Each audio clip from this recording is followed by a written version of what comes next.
నేను సరి చేసిందా లేదా, ఈ వాక్యం ద్వారా నేను కరెక్ట్గా ఉంటున్నానా లేదా, ఈ వాక్యం ద్వారా నేను నెమ్మది కలిగి నా జీవితంలో దేవుడు చెప్పాడు కదా, ప్రయాసపడి భారం మోసుకుని నా జనులారా నా యొద్దకు రండి, ఆయన యొద్ద నేను ఉన్నానా, ఆయన మార్గంలో నేను నడుస్తున్నానా, నేను అన్ని విధాలుగా దేవుడికి భక్తుడిగా ఉన్నానని మనం పరీక్షించుకోకపోతే ఖచ్చితంగా మన జీవితం ఒకరోజు సడన్గా ముగించిపోతుంది. ఆ రోజు మరలా మనము ఆ మృతుల నుంచి మన దేవుడిని స్తుతించలేము. మరలా తండ్రి క్షమించాను ధనవంతుడిలాగా ఒక్క అవకాశం ఇయ్యని అడిగినా నోవే ఉండదు. పోనీ అక్కడికి వెళ్ళి బాధపడిపోతున్నాడు ఆ బంధువులు, ఒక్కసారి అవకాశం ఉంటే పంపించడం, తర్వాత చదువుకోండి. బతికినంత వరకు ధనవంతుడు ఎందుకు? దేవుడు బిడ్డ అన్యుడా? చాలా మంది అన్యుడు అంటారు. కాదు, దేవుడు బిడ్డే. దేవుడు బిడ్డగా ఉండి విశ్వాసారంగా బ్రతికాడు, తర్వాత బాధపడిపోతున్నాడు, యాతన పడిపోతున్నాడు. 16:23 నుంచి చదువుకోండి. యాతన పడిపోతున్నాడు. దేవుడి కోసం ఆలోచించిన లాజరు దేవుడు గుడి పక్కన ఉన్నాడని, ఆ పరలోక రాజ్యంలో ఉన్నాడని లాజరు చూస్తున్నాడు. దేవుడికి స్తోత్రం చెప్పండి. హల్లెలూయా. ఈరోజు ఖచ్చితంగా నేను చెప్పిన మాట మత్తయి సువార్త దేవుడు స్వయంగా చెప్తున్నాడు. ఈ మాట బట్టి నేను వణికిపోయాను. ఒక భయంకరమైన రౌడీ షీటర్ గా బ్రతికిన నేను, దుర్గా మల్లికార్జునరావు అలియాస్ మల్లిబాబు, విశాఖపట్నంలో టాప్ మోస్ట్ రౌడీగా, ఒక పక్క పోలీసులకి ఒక పక్క రౌడీలకు కూడా మనశ్శాంతి లేకుండా ఇష్టాసారంగా, నా కుటుంబంలో నా తల్లిదండ్రులకి మనశ్శాంతి లేకుండా, వీధిలో మనశ్శాంతి లేకుండా ఇష్టాసారంగా తిరిగిన నా జీవితంలో, భయం లేకుండా బ్రతుకుతున్న నా జీవితంలో దేవుడు ఈ వాక్యం ద్వారా నాకు వణుకు పుట్టించాడండి. హల్లెలూయా. వణుకు పుట్టించండి నాకు. అందుకే కీర్తన 2వ అధ్యాయంలో ఉంటుంది, తర్వాత చదువుకుని వణకాలి దేవుడికి. నువ్వు దేవునికి వణకపోతే మాత్రం నిన్ను వణికిస్తాడు. అవుతుంది ఎక్కడంటే నరకంలో. చూడండి అక్కడ ఏమన్నాడు, మత్తయి సువార్త 10:28 ఒకసారి చదవము.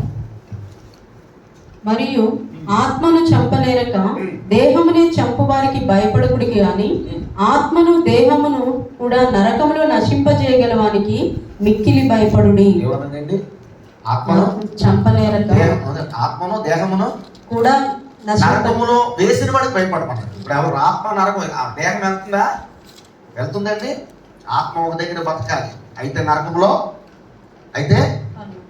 కానీ దేవుని యందు భయభక్తులు కలిగిన వారి ఆత్మ మహిమా శరీరంతో దేవుణ్ణి ఆరాధిస్తూ పరలోకంలో ఉంటుంది.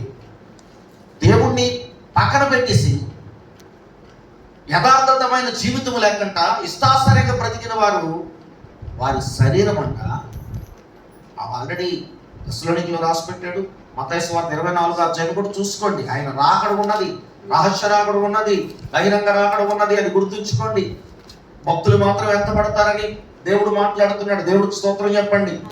ఇక్కడ ఏమంటున్నాడంట, ఆత్మను దేహమును కూడా నరకములో వేసేవాడికి భయపడాలి. పాపం చేసిన వాడికి పాతాళం ఎందుకు పట్టుకుంటుందంటే, ఒక దినము 1000 పరిపాలన అయిపోయాక దేవుడు మత్తయి సువార్త 25వ అధ్యాయంలో అది తీర్పు ఉంటుంది. అక్కడ పెడతాడు అందరినీ. అక్కడ మేకల్ని గొర్రెల్ని సపరేట్ చేసినట్టు మంచి వాళ్ళని చెడ్డ వారిని అక్కడ పెట్టి, మంచి వారిని అంటాడు పరలోకానికి వెళ్ళిపోండిరా బాబు అని మత్తయి సువార్త 25:34 క్లియర్గా చెప్తుంది. వెళ్ళిపోండి, మీకు తీర్పులో మీరు ఉండరు, మీరు దేవుడి కొరకు బ్రతికారు కనుక మీరు వెళ్ళిపోండి. దేనికి ఆశపడలేదు, మీరు వెళ్ళిపోండి పరలోక రాజ్యానికి. మీరు బ్రతికిన తరంలోని దేవుణ్ణి ఆరాధించారు, తల్లిదండ్రులను ప్రేమించారు, అత్తమామలను ప్రేమించారు, ఫ్రెండ్స్ను ప్రేమించారు, చక్కగా మంచి జీవితంతో మీరున్నారు కనుక, నన్ను ఆరాధించారు కనుక ఇదిగో పరలోక రాజ్యానికి వెళ్ళిపోండి అని దేవుడు మాట్లాడు. ఎవరైతే దేవుడు మాట వినరో, ఎడం పక్క మరి ఆ 25వ అధ్యాయం 41వ వచనం చూస్తే, సాతానికి శపించబడిన వారులారా అన్నాడు ముందు వారిని. ఎవరికన్నాడు? సాతానికి అగ్నిగుండం ఉందని, వాడు తోయబడ్డాడని యెషయా అధ్యాయంలో క్లియర్గా ఉంది. లోకాన్ని అడవిగా చేశాడని, ఈ లోకంలో ఉన్న మనుషులందరినీ కూడా దేవుడి దగ్గరికి వెళ్ళకుండా యెషయా 14వ అధ్యాయంలో మనం చదువుకుంటే ఈ లోకాన్ని అడవిగా చేసేసాడండి. లోకంలో అడవి అంటే ఏంటండి? జంతువులు. అడవిలో ఏముంటాయి? జంతువులు. అంటే మనుషుల్ని కూడా మృగాల కింద చేసేసింది సాతాను గాడు. హబక్కూకులో మీరు చదువుకోండి, మొట్టమొదటి అధ్యాయంలో 1వ అధ్యాయం 15 నుంచి చదువుకుంటే వాడు వల వేసి పడ్డాడట.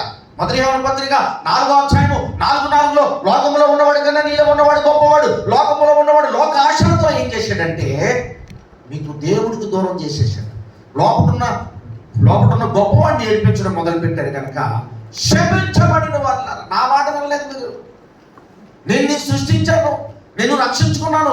ఎన్నోసార్లు మంచమే పడినా రక్షించాను, ఎన్నోసార్లు అనారోగ్యం వచ్చినా రక్షించాను, ఎన్నోసార్లు అనేక రకాల బాధలు, శ్రమలు, దుఃఖం వచ్చినా అన్నిట్లోంచి రక్షించిన నీ ఇష్టానుసారంగా వెళ్తున్నావు కదా.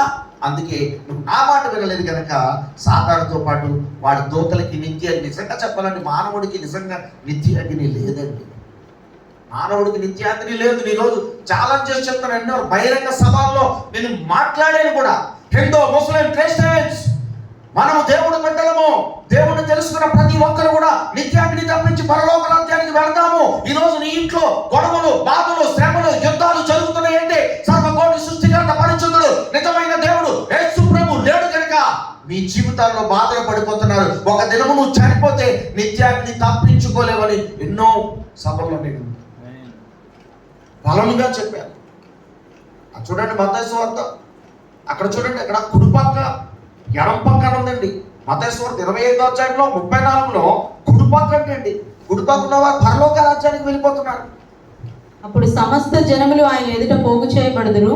గొల్లవాడు మేకల్లో నుండి గొర్రెలను వేరుపరిచినట్లు ఆయన వారిని వేరుపరిచి తన కుడివైపున గొర్రెలను ఎడమ వైపున మేకలను నిలవబెట్టును.